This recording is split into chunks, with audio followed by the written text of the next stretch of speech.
আসসালামু আলাইকুম ওয়া রাহমাতুল্লাহি ওয়া বারাকাতুহু। আলহামদুলিল্লাহি রাব্বিল আলামিন ওয়াস সালাতু ওয়াস সালামু আলা রাসূলিহিল কারীম ওয়া খাতামান নাবিয়্যিন নবিয়িনা মুহাম্মদ ওয়া আলা আলিহি ওয়া সাহবিহি আজমাইন। সুপ্রিয় দর্শক, পৃথিবীর যে প্রান্ত থেকে আপনারা এই মুহূর্তে এটিএন বাংলা টিভি স্ক্রিনের সামনে আছেন, সকলকে স্বাগত জানাচ্ছি। কনকাফ্রিজ প্রেজেন্টস ইসলামী সাওয়ালজা পাওয়ার্ড বাই গ্রিএসি এই সরাসরি আয়োজনে আপনাদের জীবন ঘনিষ্ঠ যে কোনো ধরনের প্রশ্নের জবাব জানতে আপনি সরাসরি আয়োজনে প্রশ্ন করে ফোন করে আপনার প্রশ্নের জবাব জানতে পারবেন। আমি আছি আপনাদের সাথে এ.কে.এম. ফিরোজ। আমাদের সাথে আজ স্টুডিওতে উপস্থিত আছেন শেখ প্রফেসর আনম রশিদ আহমদ মাদানী হাফিজাহুল্লাহ। আসসালামু আলাইকুম ওয়া রাহমাতুল্লাহি ওয়া বারাকাতুহু। ওয়া আলাইকুম আসসালাম ওয়া রাহমাতুল্লাহি ওয়া বারাকাতুহু। শেখ জাযাকাল্লাহু খাইরান। হায়াকাল্লাহ, আহসানতুম, মাশাআল্লাহ। আমরা আপনার কাছ থেকে ইনশাআল্লাহ দর্শকদের প্রশ্নগুলো জানবার চেষ্টা করব। প্রিয় দর্শক, একটা বিষয় অবশ্যই আপনারা আমাদেরকে সহযোগিতা করবেন, যারা আমাদের সাথে এই আয়োজনে আপনি সরাসরি ফোন করার সুযোগ পাচ্ছেন, কথা বলার সুযোগ পাচ্ছেন, অংশগ্রহণ করবার সুযোগ পাচ্ছেন। যখন কথা বলছেন আপনি অবশ্যই মনে করে আপনার টিভি সেটের ভলিউমটা কমিয়ে আপনি কথা বলবেন, এটা অনুরোধ। সময় আমরা বাড়াবো না, আসল কাজে চলে যাই। জি মহতারাম, আমরা প্রশ্ন নিচ্ছি। বিসমিল্লাহ। দর্শক বলুন, কে আছেন, কি প্রশ্ন? আসসালামু আলাইকুম। ওয়ালাইকুম সালাম ওয়া রাহমাতুল্লাহ। হুজুর, আমি ধরমপাড়া সোনাগঞ্জ থেকে ইনুস বলছিলাম। ইনুস সাহেব বলুন। আমার তিনটা প্রশ্ন। প্রথম প্রশ্ন হলো যে কখন মানুষের ঈমান এবং আমল আর কোনো উপকারে আসবে না। দুই নম্বর প্রশ্ন হলো হুজুর, যে হযরত ঈসা আলাইহিস সালাম এই পৃথিবীতে আবার আসবেন। প্রশ্ন হলো উনি নবী হিসেবে আসবেন না রাসূল সাল্লাল্লাহু আলাইহি ওয়াসাল্লামের উম্মত হিসেবে আসবেন। আর তিন নম্বর প্রশ্ন হলো হুজুর, বর্তমান বিশ্বের মুসলিম শাসকদের মধ্যে এই খোলাফায়ে রাশেদিনের নীতি আদর্শের বালাই নাই কেন? তার দেখার প্রধান কারণ কি বলে আপনারা মনে করেন? নাই কেন? ঠিক আছে, ধন্যবাদ। জি মোহতারাম, ইনশাআল্লাহ আমরা জবাবে যাব। আল্লাহুম্মা লাকাল হামদু হামদাশ শাকিরিন ওয়া উসাল্লি ওয়া সাল্লামু আলা রাসূলিকাল আমিন ওয়া আলিহি ওয়া সাহবিহি ওয়া মান তাবি'আহুম বিইহসানিন ইলা ইয়াউমিদ্দিন। ঈমান ও আমল কাজে লাগবে না, ঈমান ও আমল কোনো কল্যাণে আসবে না। কখন? ঈমান যদি যথাযথ ঈমান হয় আর সেই ঈমানের দাবি যদি অনুযায়ী নেক আমল করে, ভালো আমল করে, তো কবুল হবেই। কোরআন মাজিদে বহু জায়গায় বলা হয়েছে, ইন্নাল্লাযীনা আমানু ওয়া আমিলুস সালিহাত লাহুম জান্নাতুন তাজরি মিন তাহতিহাল আনহার কানাত লাহুম জান্নাতুল ফিরদাউস ইত্যাদি। সমস্যা হচ্ছে যদি ঈমান শিরিক মুক্ত না হয় তাহলে ঈমান তো কোনো কাজে আসবে না। আল্লাযীনা আমানু ওয়া লাম ইয়ালবিসু ঈমানাহুম বিযুলম, যে তারা ঈমান এনেছে কিন্তু ঈমান শিরক মুক্ত নয়, তাহলে ঈমান কাজে লাগবে না। আর ঈমান যদি শিরক মুক্ত হয়, উলাইকা লাহুমুল আমনু ওয়া হুম মুহতাদুন, তাদের জন্য নিরাপত্তা, তারা হেদায়েত প্রাপ্ত। তো মৌলিক কথা হচ্ছে ঈমানটা যদি খাঁটি না হয়, ঈমানও আছে শিরকও আছে, ঈমানও আছে কুফরও আছে, তাহলে এই ঈমান কোনো কল্যাণ আনতে পারবে না। আর এই ঈমানের ভিত্তিতে নেক আমল কোনো কাজে আসবে না। আল্লাহ সুবহানাহু ওয়া তাআলা আমাদেরকে শিরক মুক্ত ইবাদত করার তৌফিক দিন, আমাদের ঈমানকে যেন আমরা শিরক মুক্ত রাখতে পারি, এই তৌফিক দিন। চমৎকার। আমরা প্রশ্ন নেব। দর্শক বলুন। আসসালামু আলাইকুম। ওয়ালাইকুম আসসালাম। জি, ভালো আছেন আপনারা? আলহামদুলিল্লাহ, আলহামদুলিল্লাহ। জি, আমার চারটা প্রশ্ন আছে। প্রথম প্রশ্ন হলো যে কেউ যদি 4 রাকাত সুন্নাহ আদায় করে, তাহলে যদি প্রথম 2 রাকাতে সূরা ফাতিহার সাথে অন্য সূরা পড়লো, কিন্তু দ্বিতীয় 2 রাকাতে শুধু সূরা ফাতিহা পড়লো, তাহলে কি সালাত হবে কিনা? আর আরেকটি প্রশ্ন হলো যে এই যে 4টি মাযহাব আমরা জানি, কিন্তু একজন অনেক আছে যে আল হাদিস দাবি করে, এদেরকে অনেক গালাগালি করে আর কি, মানে এদের জন্য সালাত আদায় করা যাবে না, এরা ইহুদি কিসের দালান, এগুলা বলে, যারা আল হাদিস দাবি করে। আর এটা কতটুকু করা সুন্নাহ? আর মৃত মানুষের নামে মানে ইফতার অথবা রোজা করে মৃত মানুষ মারা গেলে ইফতার দেওয়া যাবে কিনা, অথবা ওই মানে করা যাবে কিনা ওই। আর আরেকটা প্রশ্ন হলো যে আমরা জানি যে কেউ যদি মানে অনেক নেকি করে, হয়তো কেউ দান করলো, কিন্তু তার সালাত যদি ঠিক না হয় কিয়ামতের মাঠে, তার নাকি কোনো ইবাদতই কবুল হবে না, একটু মানে হাদিস আছে, আমি জানতে চাচ্ছি। ঠিক আছে, ধন্যবাদ, ধন্যবাদ। প্রশ্ন হলো, ঈসা আলাইহিস সালাম কি নবী হিসেবে আসবেন না উম্মত হিসাবে? মুহাম্মদ সাল্লাল্লাহু আলাইহি সাল্লাম সর্বশেষ রাসূল নবী, তারপর আর কোনো নবী আসবে না। এখন ঈসা আলাইহিস সালাম যদি নবী হয়ে আসে তো আরেকজন নবী হলেন না, তিনি নবী হিসাবে আসবেন। আরেকটি প্রমাণ হচ্ছে ঈসা আলাইহিস সালামকে দেখে ইমাম মাহদী সালাত আদায়ের জন্য প্রস্তুতি নিচ্ছেন, তিনি ইমাম। যেই ঈসা আলাইহিস সালাম অবতরণ করলেন, বাইতুল মাকদাস বা বাইতুল মুকাদ্দাসে প্রবেশ করলেন, মাহদী আলাইহিস সালাম তাকে মানে ঈসা আলাইহিস সালামকে সামনে যাওয়ার যে বলবে, তিনি না করবেন, যে না, আপনি ইমামতি করেন। এর দ্বারা প্রমাণিত যে ঈসা আলাইহিস সালাম নবী হিসাবে আসবেন না, আসবেন যে কদিন থাকবেন তিনি মুহাম্মদ সাল্লাল্লাহু আলাইহি সাল্লামের একজন উম্মাহ, অনুসারী হয়ে তিনি থাকবেন। খোলাফায়ে রাশিদিনের নীতি আদর্শ আমরা নাই কেন? নাই কেন এই প্রশ্ন আপনি যে করেছেন, আপনিও এটা জানেন, আমরাও জানি। কারণ হচ্ছে যে যারা এই ইসলামী রাষ্ট্রগুলোর ক্ষমতায় আসে, তারা কি কোরআন সুন্নাহর অনুসরণ করবে বলে এই দাবি করে না। কোরআন সুন্নাহর সাথে কোনো সম্পর্ক নয়, এবং ইসলাম অনুযায়ী রাষ্ট্র পরিচালনা করতে হবে এই ধারণা তাদের নাই, এই কনসেপ্ট তাদের নাই। অতএব তারা খোলাফায়ে রাশিদিনের অনুসারী তারা হয় না, খোলাফায়ে রাশিদুনের অনুসরণ তারা করে না, এটাই মূল কারণ। এবং আখিরাতে যে জবাবদিহিতা, ক্ষমতার জবাবদিহিতা কিন্তু বড় ধরনের জবাবদিহিতা। আমি ব্যক্তি, আপনি ব্যক্তি, আপনার আমার জবাবদিহিতা আর ক্ষমতায় যারা অধিষ্ঠিত হয় তাদের জবাবদিহিতা কিন্তু এক না। ক্ষমতায় যারা থাকে, আমার সলাতের জন্য আমি আল্লাহর কাছে জবাব দেব, বড়জোর আমার সন্তানদের জবাব দেব, আমার স্ত্রীর সলাতের জবাব দেব। কিন্তু রাষ্ট্র যারা পরিচালনা করে, এই রাষ্ট্রের যত মুসলিম নাগরিক আছে তাদের সলাতের দায়িত্ব সম্পর্কে রাষ্ট্রকে জিজ্ঞাসা করা হবে, রাষ্ট্রীয় ক্ষমতায় যারা আছে তাদেরকে জিজ্ঞাসা করা হবে। তাদের এটা কর্তব্য ছিল, আল্লাযীনা মাক্কান্নাহুম ফিল আরদি আকামুস সালাহ, জমিনে যাদেরকে আমি প্রতিষ্ঠিত করব তাদের প্রথম কাজ হচ্ছে সলাৎকে রাষ্ট্রীয়ভাবে কায়েম করা। অতএব রাষ্ট্রীয়ভাবে যে সলাৎ কায়েম না করে এই দায়িত্ব তাদের বহন করতে হবে। মূল কথা হচ্ছে যে আখিরাতে জবাবদিহিতার মানসিকতা নেই, তারপরে কোরআন সুন্নাহর সাথে সংশ্লিষ্ট হয়ে শাসন পরিচালনা করার ইচ্ছা নাই, এই জন্যই সমস্যাটা। বাস্তব একদম আপনার মানে বাস্তবিকতার সাথে একদম আমরা, কারণ এই খোলাফায়ে রাশিদিনের যে নীতি আদর্শ সেটা তো কোরআন সুন্নাহ অনুসারে, কোরআন সুন্নাহ, সেই কোরআন সুন্নাহ অনুসারে আমি আমার নিজের ব্যক্তিগতভাবে আমরা কে কতটুকু পালন করছি, সামাজিকভাবে, রাষ্ট্রীয়ভাবে। তো এই প্রত্যেকের যদি ব্যক্তিগত থেকে সমাজের এটাও ভালো কথা, জি, যে রাষ্ট্র নিয়ে আমাদের ভাবনা, আমি কতটুকু আমার যে রাষ্ট্রটা আল্লাহ দিয়েছেন, আমার তো একটা ছোট্ট রাষ্ট্র, আপাদমস্তক, এটা একটা রাষ্ট্র, তো এটাকে আমি কতখানি আমার নীতি আদর্শ, আমার মতগুলো আমি আমার নিজের মত চালাচ্ছি। দেখা যায় যে ধর্মীয় বিষয়গুলো একভাবে দেখছি আর অন্যান্য বিষয়গুলো আলাদাভাবে দেখছি। আমাদের বড় বড় রাজনীতিবিদরা বলেন তো কোরআনের সাথে রাজনীতির সম্পর্ক নয়, রাজনীতি, অর্থনীতি, চরম সমাজনীতি, আপনার পারিবারিক নীতি, সাধারণ কথা, এটা কুফরি কথা যে কোরআনের সাথে রাজনীতির কোনো সম্পর্ক নেই, এটা তো ইসলাম বিদ্বেষী কথা। একজন মুসলমান হিসেবে তার তো কমপ্লিট কোড অফ লাইফ, তার সবকিছু কোরআন সুন্নাহ অনুসারে মেনে চলাটা হলো, কোরআন আমাদের সবকিছু দিয়েছে, ওইটা হলো আদর্শ, সারেন্ডার, সম্পূর্ণ মুসলমানকে দায়িত্ব কর্তব্য। কিন্তু আমি আমার জীবনের ক্ষেত্রে কিছু অংশ ব্যক্তিগত মানলাম, সামাজিক ভাবে মানলাম না, আমি পারিবারিক ভাবে মানলাম না, রাষ্ট্রীয় ভাবে মানলাম না। আলহামদুলিল্লাহ কোরআন হাফেজ হয়েছে, কি বলা হয়েছে, এই কাজটি ছাড়া করো মাইয়া ফারদারিকা ইল্লা খিজিয়ুন ফিল হায়াতিদ দুনিয়া, দুনিয়ার জীবনে অপমান, লাঞ্ছনা,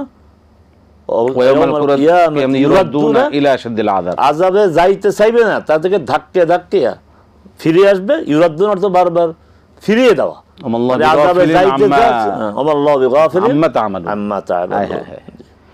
আল্লাহ পাক তারা যে গফেল ছিলেন আল্লাহ তো জানতেন। সুবহানাল্লাহ। আল্লাহ পাক আমাদের হেদায়েত দান করুন। খুবই গুরুত্বপূর্ণ প্রশ্ন, যার মাধ্যমে আমাদের অনেক শিক্ষা রয়েছে। মুহতারাম, 4 রাকাত সুন্নাত বিশিষ্ট সালাতে প্রথম 2 রাকাতে সূরা কিরাত পড়লাম, পরবর্তী 2 রাকাতে পড়া যাবে? 4 রাকাত সালাত পড়া সুন্নাহ, শুধুমাত্র যোহরের 4 রাকাত। এই 4 রাকাতের বিষয়ে 2টি নিয়ম আছে। একটি হচ্ছে 2 রাকাত করে পড়া, এটা উত্তম।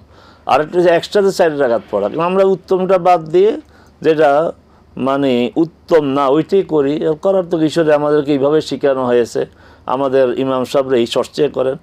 হ্যাঁ, যে সুন্না যদি আমি 4 রাকাত একসাথে পড়ি, প্রতি রাকাতে সূরা ফাতিহা পড়তে হবে।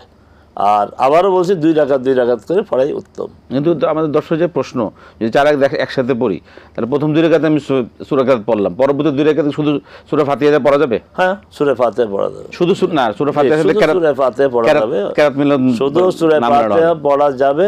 এটা হানাফি মাযহাব বলছে সূরা ফাতিহার সাথে আরেকটা ছোট সূরা বা এক আয়াত না, এটার পক্ষে খুব শক্তিশালী দলিল নাই। চমৎকার। আমরা একটা প্রশ্ন নেব। দর্শক বলুন। আসসালামু আলাইকুম। ওয়ালাইকুম সালাম ওয়া রাহমাতুল্লাহি ওয়া বারাকাতুহু। জি হুজুর, আপনার কাছে আমার একটা অভিযোগ আছে, সেটা হলো নাম বলতে হুজুরে নিষেধ করতে। আমাদের প্রথম আজকে যে প্রশ্নটা করলো যে সাহেব, জি জি থেকে জি জি একই প্রশ্ন আচ্ছা আচ্ছা 2বার করছে। আপনারা তো খাতায় এটা লিস্ট করে রাখেন, খাতাটা আগে একটু দেখে নিন। আচ্ছা, আপনার প্রশ্নটা বলুন, আপনার প্রশ্ন থাকলে বলুন। আর এছাড়া আরেক জায়গায় প্রশ্ন করতে, একই প্রশ্ন 3বার করছে। আর আমার প্রশ্ন হলো, জি আপনার প্রশ্ন আমি একবার করছিলাম, হুজুরে বুঝতে পারে নাই, কত শতাংশ সম্পত্তি এটা হুজুরে বুঝতে পারে নাই। আমার বাপের সম্পত্তি হলো 190%। আচ্ছা, 190% সম্পত্তি। আর আমার মা আছে, আর এক বোন মারা গেছে বাপে টাকার সব আগে। দাদা জীবিত থাকছে, এক বোন মারা গেছে, বোনের ছেলে সন্তান অধিকার আছে। আর আমার এখন এক বোন জীবিত আছে, আমরা 6 ভাই, আর আমার মা আছে। তাহলে 190% জমিন কতটুক ভাগ হবে? আর দ্বিতীয় প্রশ্ন হলো, জুমার নামাজের পূর্বে যে বাংলায় খদ্দা বা বয়ান বলা, ওই টাইমে নবীজির নাম উচ্চারণ হলে ওই টাইমে কি আমরা সাল্লাল্লাহু আলাইহি সাল্লাম বলতে পারবো, বা খদ্দা চলাকালে বলতে পারবো কিনা? নবীর নাম বললে কি সাথে সাথে দরুদ পড়তে হবে কিনা? জি, ধন্যবাদ। আমরা শুনবো আপনার বিষয়ে। মোহতারাম, প্রশ্ন হচ্ছে 4 মাযহাবের তো আমরা জানি নির্দিষ্ট, কিন্তু কেউ কোনো মাযহাব ফলো করলে অন্যরা বিভিন্নভাবে তাকে ক্রিটিসাইজ করেন, তাকে বিভিন্ন আহলে পন্থী বলে থাকেন। এটা কেন? ইহুদির দালালও বলা হয়, ইহুদির দালাল বলা হয়। কথায় কথায় ইহুদির দালাল, আমার মতের সাথে মিলবে না, তা বাস সে ইহুদির দালাল না, এইভাবে বলা তো ঠিক না। 4 মাযহাব নির্ধারিত, এই কথাও ঠিক না। আসলে মাযহাবগুলি তো আসছে অনেক পরে, এবং দোষণীয় না। রাসূল সাল্লাল্লাহু আলাইহি সাল্লাম, সাহাবায়ে কেরাম তাদের আমলকে দেখে দেখে আমাদের বিভিন্ন school of thought, Abu Hanifa রাহিমাহুল্লাহ, ইমাম শাফিঈ, ইমাম আহমদ ইবনে হাম্বল, ইমাম মালিক, তারা হাদিস যতটুকু তাদের সামনে এসেছে বিশ্লেষণ করে গবেষণা করে তারা মত দিয়েছেন। ইমাম আবু হানিফা প্রশ্ন করা হয়, আমাদের ইসলামিয়াত বই পড়ানো হয় যে হানাফি মাযহাব প্রতিষ্ঠাতা কে? আবু হানিফা। এটা সত্য কথা না। আবু হানিফা রাহমাতুল্লাহ কোনো মাযহাব প্রতিষ্ঠিত করে যান নাই। তিনি যে সমস্ত আপনার গবেষণা দিয়েছেন, তার স্টাডির ভিত্তিতে যে মতামত দিয়েছেন, এগুলি অনুসরণ যারা করে তারা হচ্ছে হানাফি মাযহাব। তিনি হানাফি মাযহাব প্রতিষ্ঠা করে যান নাই। ইমাম শাফি মাযহাব প্রতিষ্ঠা করে যান নাই। আসলে সবাই তারা কোরআন হাদিসকে সামনে রেখে মতামত দিয়েছেন। তাদের মূল মানে উৎস ছিল কোরআন সুন্নাহ। আচ্ছা, এখন এই 4 মাযহাবের বাইরে মাযহাব থাকতে পারে, কোনো সমস্যা নেই, কিন্তু এই 4টি হচ্ছে প্রসিদ্ধ। এবং যারা আজকাল যারা এই 4 মাযহাবের বিরুদ্ধে অবস্থান নিয়ে নিজেদেরকে মাযহাবি না বইলা ভিন্ন পরিচয় দেন, সালাফি বা আহলে হাদিস, তারা কিন্তু ইমাম ইবনে তাইমিয়া রাহিমাহুল্লাহ খুব মানেন। কিন্তু ইমাম ইবনে তাইমিয়া তার বিভিন্ন গ্রন্থে সুস্পষ্টভাবে বলেছেন আল মাযাহিবুল আরবা, 4টি মাযহাব। তিনি বলছেন আইম্মাতুল মাযাহিবিল আরবা, 4 মাযহাবের ইমামগণ, উলামা আল মাযাহিবিল আরবা, 4 মাযহাবের আলেমগণ। তাহলে আপনি কেন তাদের প্রতি এই বিদ্বেষ পোষণ করেন মাযহাবের ব্যাপারে? এখন হচ্ছে মাযহাবিরা আবার আহলে হাদিসকে সমস্যা, গালিগালাজ করে। এই গালিগালাজ করার ঠিক না। আমরা এটাকে অন্যায় মনে করি। তবে কেন এই গালিগালাজ? আহলে হাদিস তো দেশে ছিল আগে থেকেই। তা আপনি গালি দিলে তো আপনাকে গালি দিবেই। আপনি কেন গালি দেন? আপনি কেন মাযহাবকে আপনার এই কত বড় ধৃষ্টতা, বেয়াদবি!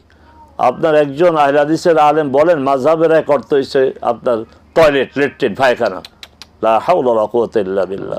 আপনি শাব্দিক বিশ্লেষণ করবেন, শব্দ কি বলেছে, এই ধরনের বেয়াদবি করবেন আপনারা, তখন মাযহাবের লোকরা আপনাদের গালি দিবে, তখন আপনার খারাপ লাগে, তখন আমাদেরকে প্রশ্ন করেন কেন? আপনি কেন এই গালিটা এই কথাটা কেন বলেন? মাযহাব হচ্ছে মানে আমরা আমরা আমরা ল্যাট্রিন, আমরা আমরা টয়লেট, এই এগুলো জাতীয় বলবেন কেন? এই জাতীয় ভাষা থেকে আচ্ছা। আসলে সতর্ক হওয়া উচিত। এরপরে আপনারা হানাফি কেউ যদি আহলে হাদিস গ্রহণ করে, আপনারা বলেন যে নতুন একজন মুসলমান বানাইলাম এবং তারা গোসলও করায়। কত বড় ধৃষ্টতা, কত বড় অন্যায়! এত বড় অন্যায় করেও আপনাকে যখন গালি দেয় আপনার খারাপ লাগবে কেন? আপনি এই সমস্ত অন্যায় থেকে, সীমা লঙ্ঘন থেকে, অপরাধ থেকে বেরিয়ে আসুন। গোরামি থেকে দেখবেন যে কারণ এই দেশে তো আহলে হাদিস মাযহাব আপনার পাশাপাশি চলছে। আপনি আজ থেকে 30 বছর আগে যান, এই ধরনের কোনো দ্বন্দ্ব ছিল? হানাফি পরিবারে আহলে হাদিসের ছেলেরা বিয়ে করেছে, আহলে হাদিসের ছেলেরা হানাফি পরিবারে বিয়ে করেছে, সৌহার্দ্যপূর্ণ অবস্থান ছিল।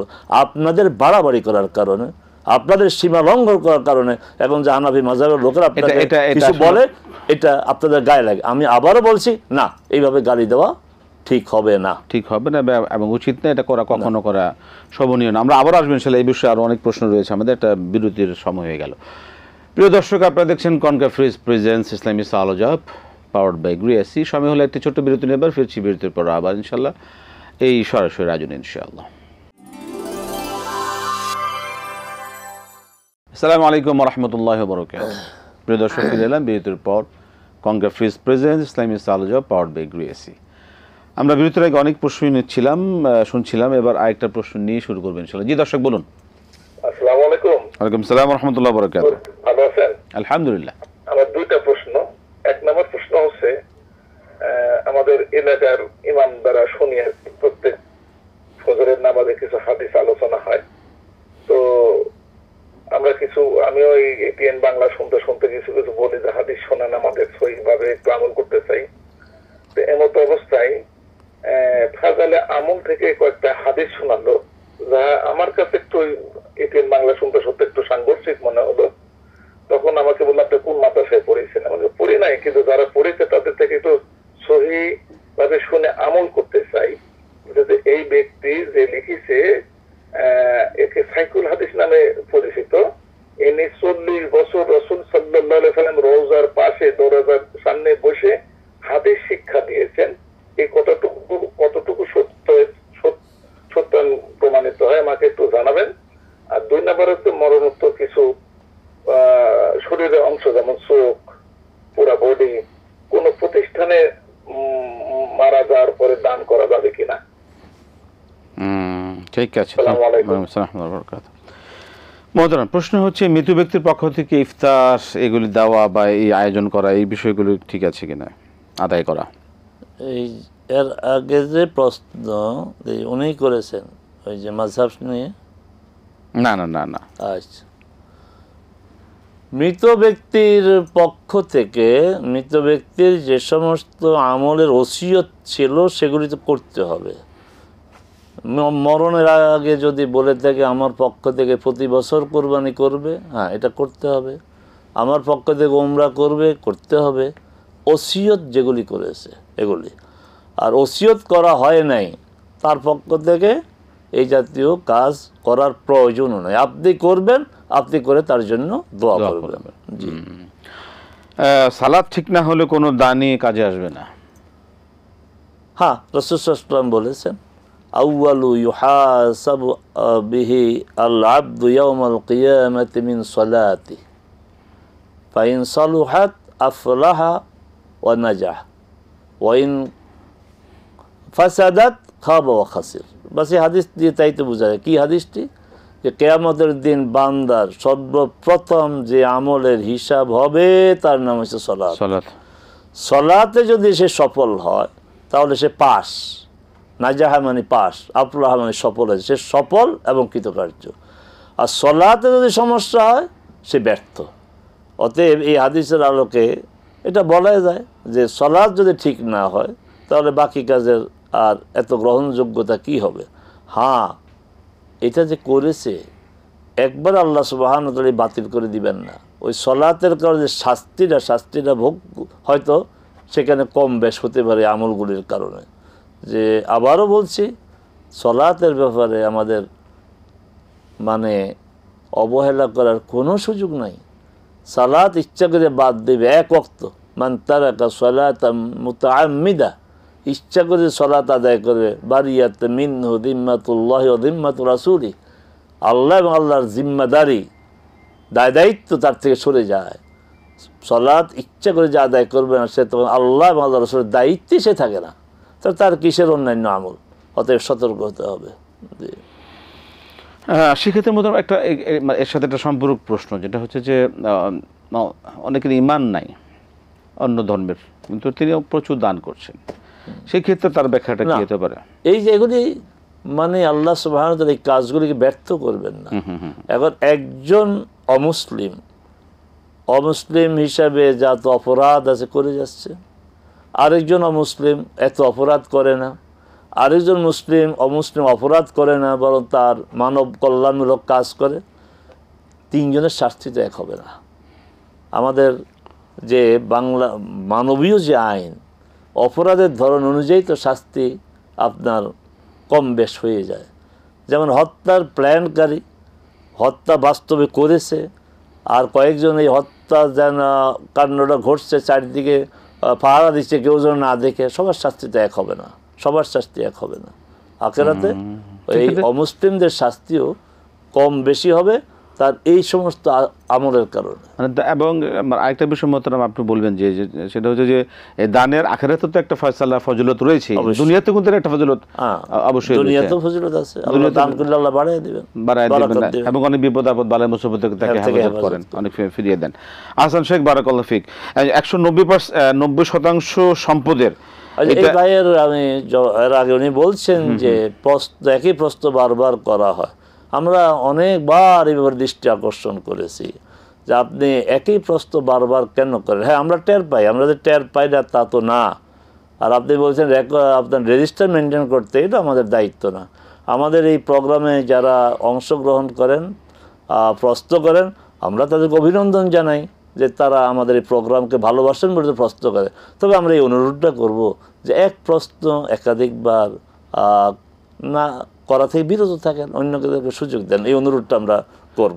মানে আমার কাছে মনে হচ্ছে দর্শক এর মাধ্যমে একটা মেসেজ সবাইকে দিতে চান। হ্যাঁ, আপনি যা বলেছেন, সবাই যারা আমাদের আজকে যারা প্রশ্ন তারা তো শুনেছে।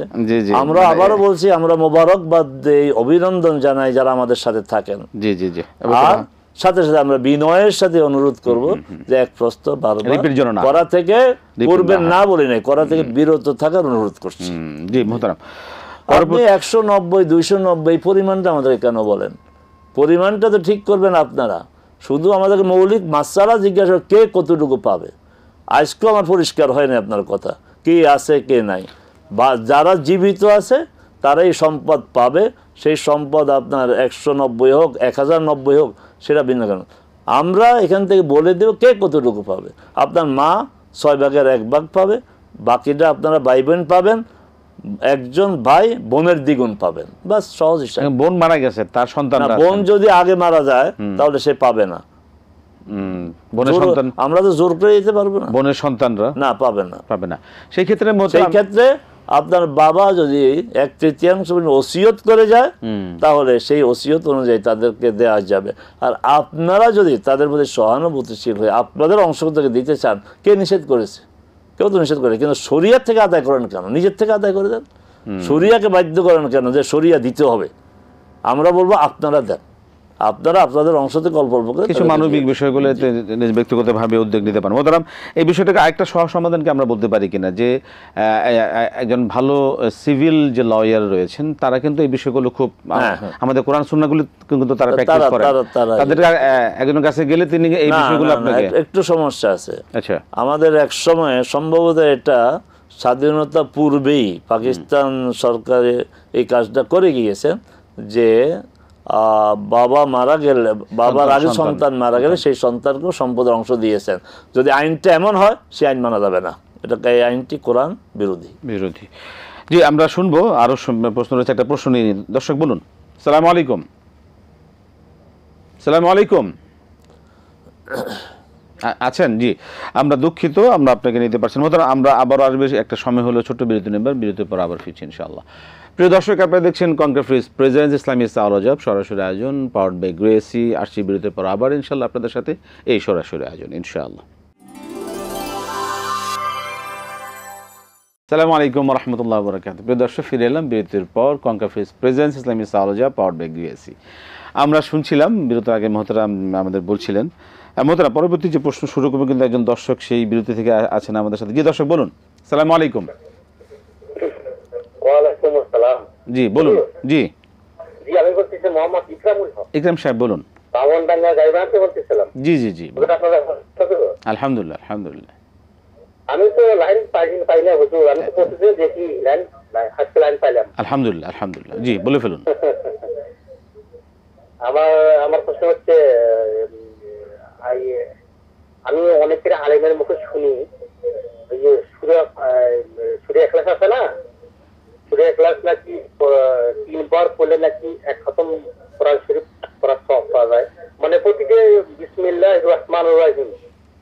এটা আমি জানতে চাই হুজুরের কাছে। ঠিক আছে, ধন্যবাদ। আমরা শুনবো আপনার বিষয় ইকরাম সাহেব। বুঝতে পেরেছেন? জি আমি বুঝতে পেরেছি, আমরা শুনবো। ধন্যবাদ আপনাকে, ধন্যবাদ, অনেক ধন্যবাদ, অনেক ধন্যবাদ। মোহতারাম, জুম্মার খুতবাতে বাংলায় নবী সাল্লাল্লাহু আলাইহি ওয়াসাল্লামের নাম আসলে কি দরুদ পড়তে হবে? রাসূল সাল্লাল্লাহু আলাইহি সাল্লাম বলেছেন, আল বাখিল কুল্লাল বাখিল মান যুকিরতু ইনদাহু ওয়া লাম ইউসাল্লি আলাইয়া। সে প্রকৃত অর্থেই কৃপণ, পুরাটাই সে কৃপণ, শতভাগ কৃপণ। যার সামনে আমার নাম আসলো, আমার স্মরণ আসলো, কিন্তু সে আমার উপর দুরূদ পড়লো না। এই জন্য যতবার মুহাম্মদ শুনবো আমরা ততবার সাল্লাল্লাহু আলাইহি সাল্লাম বলবো, যতবার রাসূলুল্লাহ শুনবো ততবার আমরা সাল্লাল্লাহু আলাইহি সাল্লাম বলবো। শুধু নামাজে বলা যাবে না, নামাজের বাইরেটা বলতে হবে। আর আজানের যে আশহাদু আন্না মুহাম্মাদুর রাসূলুল্লাহ বলা হয় সেখানে বলা যাবে না। কারণ কি? যেখানে বলা হলো আমার নাম শোনার সাথে দুরূদ পড়বে, কারণ হচ্ছে যে ওখানে আবার রাসূল সাল্লাল্লাহু আলাইহি ওয়াসাল্লাম আমাদেরকে একদম সীমাবদ্ধ করে দিয়েছেন যে ইযা সামি'তুন নিদা ফাকুলু মিসলা মা ইয়াকুলুল মুয়াজ্জিন। যখন আজান শুনবা মুয়াজ্জিন যা বলে তোমরা তাই বলবা, কিন্তু মুয়াজ্জিন সাল্লাল্লাহু আলাইহি ওয়াসাল্লাম বলে না, অতএব আমরা বলবো না। এগুলি খুব ভালো করে খেয়াল রাখবেন। ওখানে আপনার সারাদিন দুরূদ পড়ার খবর নেই, আপনি চলতে ফিরতে উঠতে বসতে পড়েন, কিন্তু আজানে যেই মোহাম্মদ আশহাদু আন্না মুহাম্মাদ রাসূলুল্লাহ বলা হয় তখন আবার সুমু দেয় না, ওখানে সাল্লাল্লাহু আলাইহি ওয়াসাল্লাম বলা যাবে না, যেহেতু মুয়াজ্জিন বলে না। সুমু দেওয়ার তো প্রশ্নই আসে না, এটা একটা অহেতুক কাজ যার সাথে কোরআন বা সুন্নাহর কোনো সমর্থন নাই। এই জন্য খুতবাতে সাল্লাল্লাহু আলাইহি ওয়াসাল্লাম বলবেন। জি, ফাজাল আমলের যিনি লেখক তিনি 40 বছর রাসূল সাল্লাল্লাহু আলাইহি ওয়াসাল্লামের কবরের পাশে থেকে তিনি এটা তো আমরা এখন কিভাবে বলবো, কত কথাই তো ওনারা বলেন, অনেক কথা ওনারা বলেন। এই ফাজাইল আমলে এমন অনেক কথা আছে, যিনি 40 বছর হাদিস মদিনায় কি মানে শিক্ষা দিয়েছেন না, রাসূল সাল্লাল্লাহু আলাইহি ওয়াসাল্লামের কবরের পাশে বসে তিনি এটা না, লিখেছেন। 40 বছর ওখানে হাদিস পড়াইছেন, এই ধরনের কথা। যাক, জি যিনি 40 দিন হাদিস পড়েছেন তিনিও ফাজাইল আমলে যত মানে আজগুবি তত্ত্বহীন কথা আছে এগুলি 40 দিন হাদিস পড়ে বা পড়া সেও বলতে পারে না। এই 40 বছর তো অনেক লম্বা সময়। অনেক লম্বা। এই ফাজাইল আমলে এমন অনেক আজগুবি কথা আছে, ভিত্তিহীন কথা আছে, যেগুলি ইসলামের মৌলিক আকীদার সাথে সাংঘর্ষিক, সাধারণ বিষয় না। এই জাতীয় কথা যে রাসূল সাল্লাল্লাহু আলাইহি ওয়াসাল্লামের হাদিস চর্চা করে তারা বলতে পারে না। উনি 40 বছর ওখানে ছিলেন না, সেটা বড় কথা না, ওনার পরিচয় বড় কথা না, বড় কথা হচ্ছে রাসূল সাল্লাল্লাহু আলাইহি ওয়াসাল্লাম খুব সতর্ক করেছেন আমাদেরকে যে যে ব্যক্তি এমন কথা বলবে যে কথাটি আমি বলি নাই, ফালিয়াতাবাওয়া মাকআদাহু মিনান নার, সে যেন জাহান্নামে তার ঠিকানা খুঁজে নেয়। অতএব খুব সাবধান হতে হবে, যারা লেখে তাদেরকে, যারা বলে তাদেরকে, সবাইকে সাবধান হতে হবে। রাসূল সাল্লাল্লাহু আলাইহি ওয়াসাল্লামের নামে এমন কথা বলা যেটা তিনি বলেন নাই, এমন কাজের কথা বলা যেটা করেন নাই, এটার পরিণতি খুব ভয়াবহ, জাহান্নামের ঠিকানা খুঁজে নিতে হবে। জি, আমরা প্রশ্নে যাব। দর্শক বলুন। আসসালামু আলাইকুম। ওয়ালাইকুম আসসালাম ওয়া রাহমাতুল্লাহি ওয়া বারাকাতুহু। আমি মামুন বলছি নওগাঁ থেকে। মামুন সাহেব একটু কয়েকটি প্রশ্ন করতাম। বলুন। তো আমার 1 নম্বর প্রশ্ন হলো যে কোন মৃত ব্যক্তির ওয়ারিস মৃত ব্যক্তির নামে নামে কোরআন খতম করার বিধান ইসলামে আছে কিনা, বা সওয়াব কিভাবে আমরা পদ্ধতিতে পাঠাতে পারবো। মানে ধরুন কোন ব্যক্তি তার বাবার জন্য একবার খতম করলো, মায়ের জন্য একবার খতম করলো, স্বামীর জন্য একবার করলো, বোনের জন্য করলো, ভাইয়ের জন্য করলো, এরকম করা যাবে কিনা নামে নামে। আর 2 নম্বর হলো মৌখিক জিকির কি কি বা তসবিহ কি কি জানতে চাচ্ছি। আর মাসনুন শব্দের আবিধানিক অর্থ কি, মাসনুন দোয়া কোনগুলি?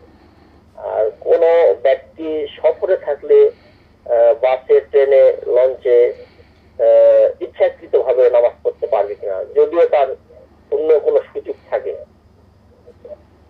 ধন্যবাদ, ধন্যবাদ। আমরা শুনবো। ওয়ালাইকুম আসসালাম। মহতরাম, মরণোত্তর অনেকে দেখি যে অঙ্গ প্রত্যঙ্গ দান করে যান, এটা কি ইসলামী শরিয়ার বিধান কি? এ ব্যাপারে প্রথম কথা হচ্ছে যে দেহের মালিক তো আমি না, এই দেহের মালিক আল্লাহ সুবহানাহু ওয়া তাআলা। আর মারা গেলে দাফন করতে হবে, এটা ইসলামী শরিয়ার বিধিবদ্ধ নিয়ম। যে কাফন মানে গোসল দিতে হবে, কাফন পরাইতে হবে, তারপরে কবরস্থ করতে হবে।